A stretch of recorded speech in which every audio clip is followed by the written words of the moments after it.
Cool. Hey everyone, good to be here. Going to start with a question first. Who of you has a DGen score? Very good, very good. Only a few. Yeah, well, this presentation is not really for you. It's for the people that are a bit more risk management focused, a bit more institutional focused. So just going to go through some of the risks in DeFi, how you can manage them, and give you some options and things like that. So TVL is massive. About a year ago, we were at 10 billion. About 2 years ago, we were only at roughly 1 billion. Nexus launched May 2019. We had about 3 million TVL for quite a long time, and now we're up over 500 million. So riding this massive DeFi wave, and obviously as the size grows, as more people get involved, that becomes more interesting to many more investors, many more funds, and things like that. So it's on a very, very strong wave at the moment, and it can't really be ignored. Courtesy of DeFi Llama for the graph. So what are the primary use cases in DeFi? Really trying to boil this down. You basically have trading, swapping coins for other coins. You've got borrowing, so if you've got some crypto, take out a loan, to stablecoin loan or something, sell that, buy a house, whatever, or you can farm, or you can gear up and even take a leverage long position. And I guess more recently with the advent of Compound really kicking things off, yield farming has become a really big thing. And that's where you kind of provide liquidity to particular protocols and earn some yield. So the yields are massive compared to what you can get in your bank account, but where do they actually come from? There's three main categories here, and the first two are actually fundamental, as in there's actual economic activity behind them. And so you've got the lenders on the other side of the people who are borrowing and stuff. They pay interest to the lenders. And then you've got the exchange fee. So for example, if you're providing liquidity on Uniswap, then you earn some of the exchange fees, and they get distributed against all the liquidity providers.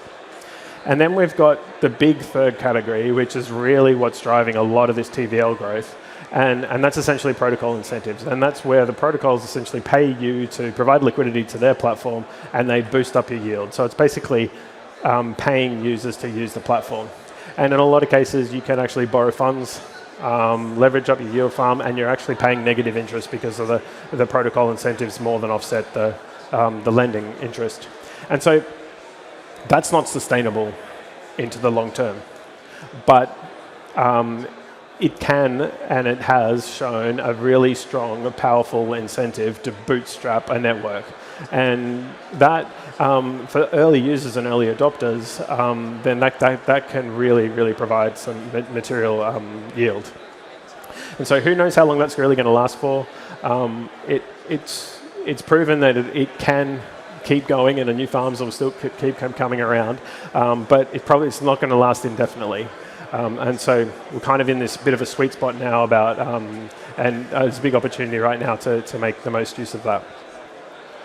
And the whole idea is that the whole premise is that can bootstrap us to a point where these are meaningful networks, they have wide usage, and then the first two categories of fees effectively provide enough incentive for the liquidity to stay.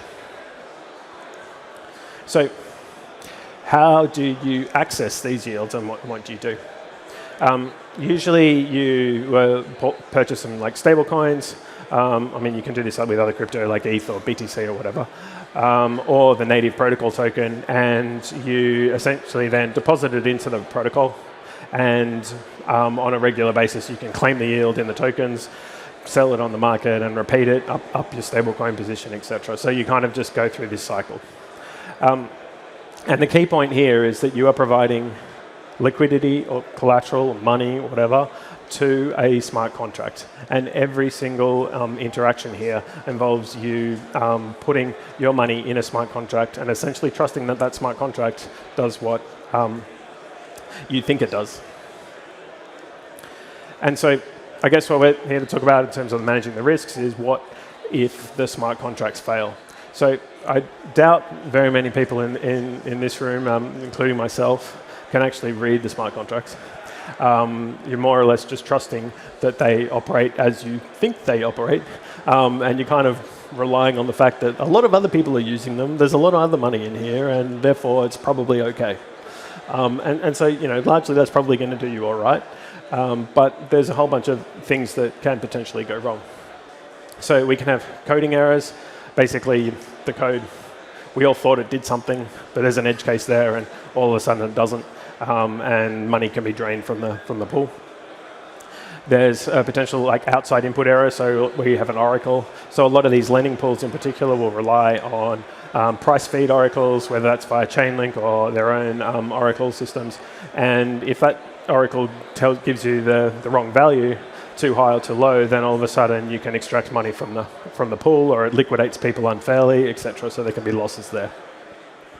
And one that's not actually talked about that much, mainly because it hasn't really happened yet, is you could have a severe governance failure, where basically a malicious proposal to update the system, say in the worst case it would be give all the money in the protocol to address X, then usually you'd expect the token holders to vote that down so they don't get attacked. But if someone manages to get control of enough of the tokens or something for a split second to vote and approve that, then all of a sudden they could actually steal the whole funds in the pool.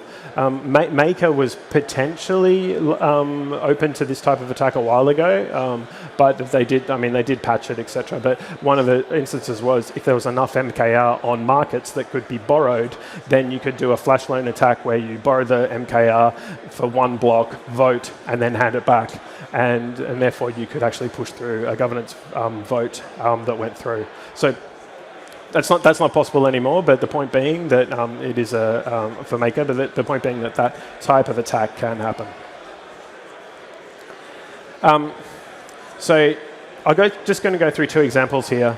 And I think this is important because the two examples I've chosen are on big protocols that people naturally believe are really battle-tested, have been through lots of audits, lots of security, lots of people looking at them, and therefore they should be okay. So SushiSwap, no one actually lost any money here, but the famous Samsung, who has basically been saving everyone in DeFi for several years, he discovered a critical vulnerability in SushiSwap's contracts, in the MISO contracts, and 350 million was at risk. And so no one lost any money, and it was patched and everything.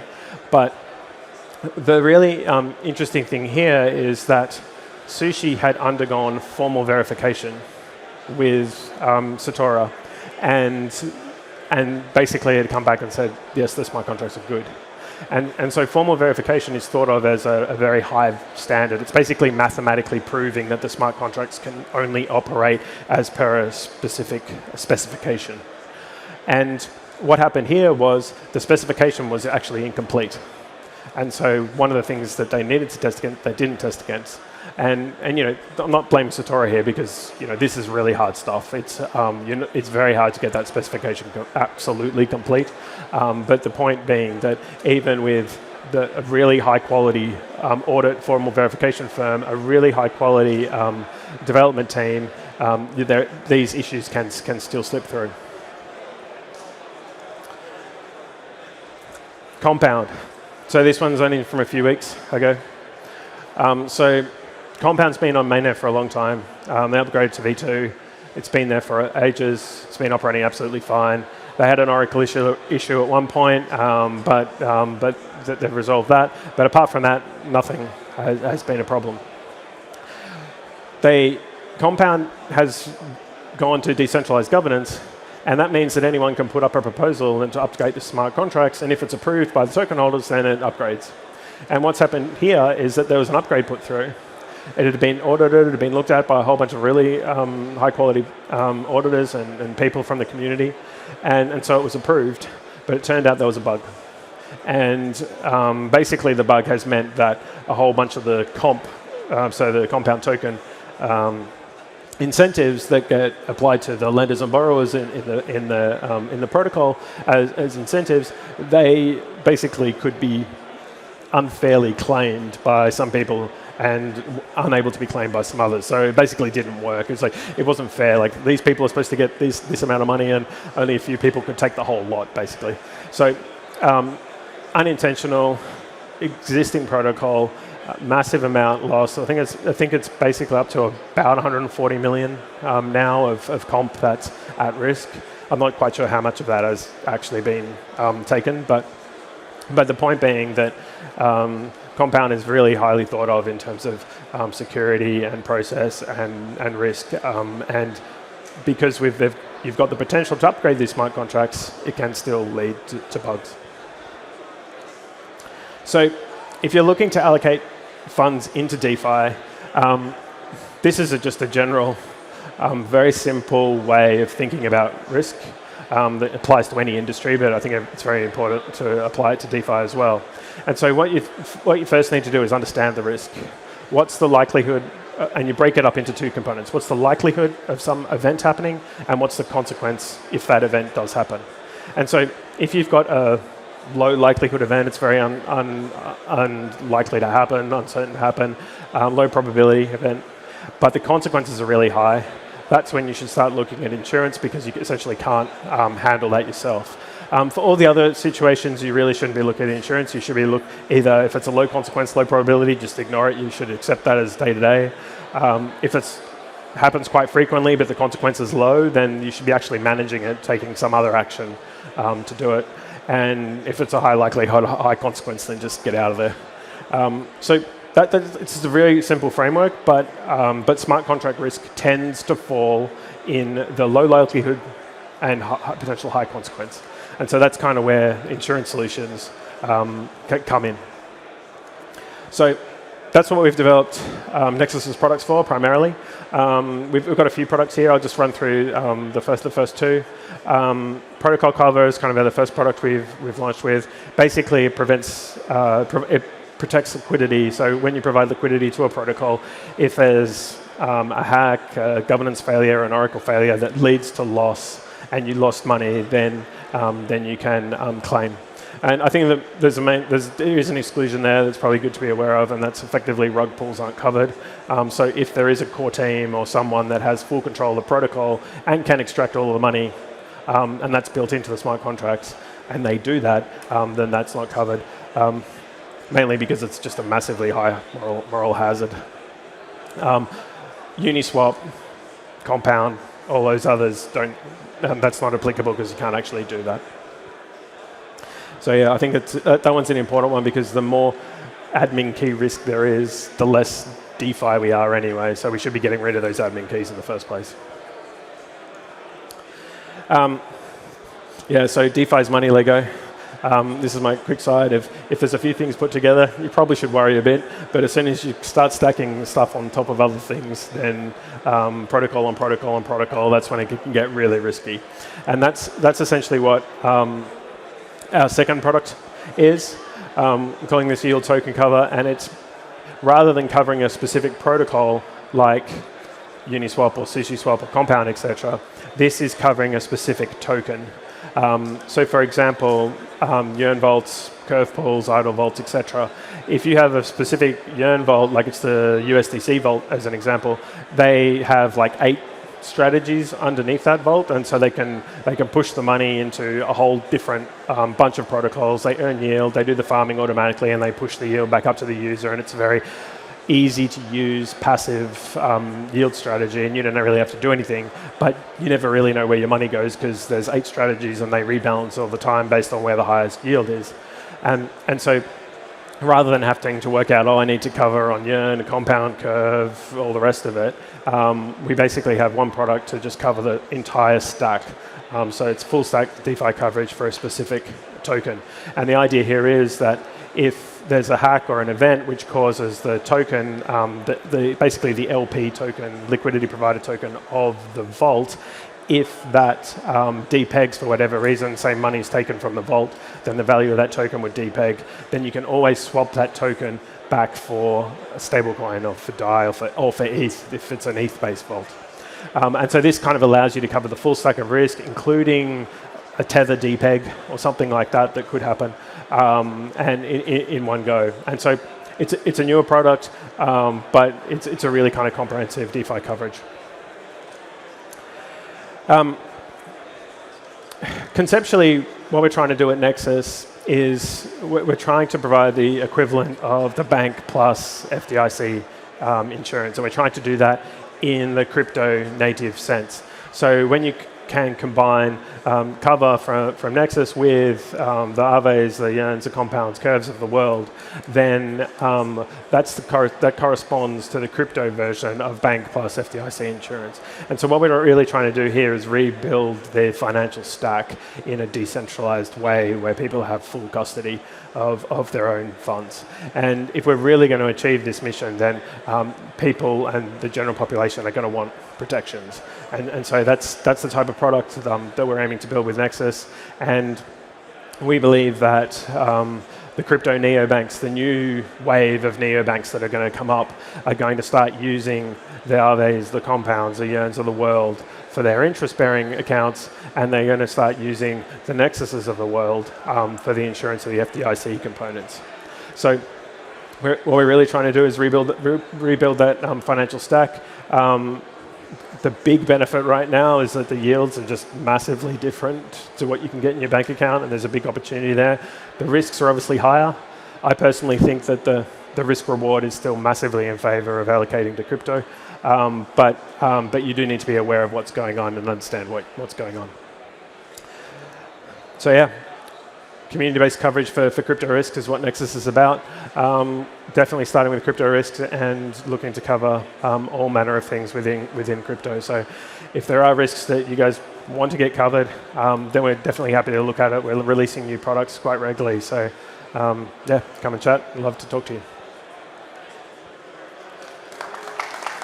What an awesome presentation.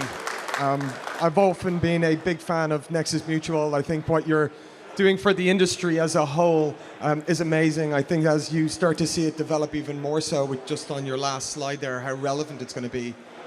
You don't need insurance until that one day that you do. Yep. And I think what you guys have been providing, especially coming out of London, it's a real honor to see you guys are presenting. For you personally, how do you think the space has evolved, and how do you deal with inbound inquiries, and have those inquiries changed over the last 12 months from your initial inquiries to now, and how much kind of corporates are you dealing with as opposed to maybe your core individuals that you would have previously had, Hugh? Yeah, there's definitely been a shift. We definitely started off like really crypto native with I guess a relatively small group of people that were deep into crypto using us and like trying it out and everything. And I guess over the past year, 18 months, the institutions have started coming. It's much more, I guess, business focused. There are definitely a whole bunch of DeFi funds being set up, starting to allocate and earning yield, material yields in DeFi, and they're managing other people's money. And they often will come to us because if you're managing other people's money, you're more risk aware, and they want to kind of have that conversation about how they can protect it. They don't want to have to go to their LPs and go, we lost money because Curve got hacked, but who knows? That's something they really don't want to do. So they're coming and talking to us. So I think there's definitely a shift from more retail oriented to institutional oriented, but also I think that the way we are going to access retail is going to be a bit different in the future. It's going to be about bundled and combined products rather than go and deposit in Compound and then come and buy some coverage on Nexus. That's too high friction for most people. And so basically when you get layer 2s, cheaper gas costs, all that type of stuff, bundled products, it all comes together a lot more nicely from a UX perspective. And that's when we're going to get back to the more retail user base. And how are the hackers developing? Have you started to see a change in how you're starting to see hackers approach this? I mean, how sophisticated have they got, and how have the attacks changed over the last few years? Yeah, I think one thing that's really promising from my perspective is that the hackers, it's more the response from the protocol developers to the hacks that have happened. Basically, very, very quickly, the ETH security network really kicks into action. There's a lot of help behind the scenes when a hack happens. Everyone's in there helping each other out. It's a real community spirit, which is actually really great to see.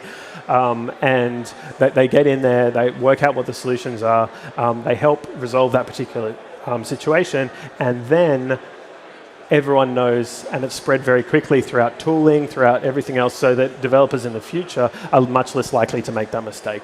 And so it's very, I think there's a very quick cycle about making the protocols harder and hardening them. I mean, it's not just like we're never actually going to be able to say it's 100% safe, but every time this happens, the whole system hardens and it becomes stronger. Maybe I'll pass it over to the floor if anybody has questions for the Nexus Mutual or the insurance sector as a whole. Anybody interested in it? Well, I think that you guys have done a really, really great job, and thanks very much for coming down and running through that presentation. If people want to find out more about you or Nexus Mutual, what's the best way to go about that? Yeah, jump on the website, Nexus Mutual.io, then you can jump into our Discord or our Telegram chats and just ping me. I'm pretty active in there, so yeah, more than happy to speak to you. All days and nights I see you in there, so I don't know when you sleep, but thank you very much. A big round of applause for Nexus Mutual. Great job. Thank you. Thank you. Thanks a lot.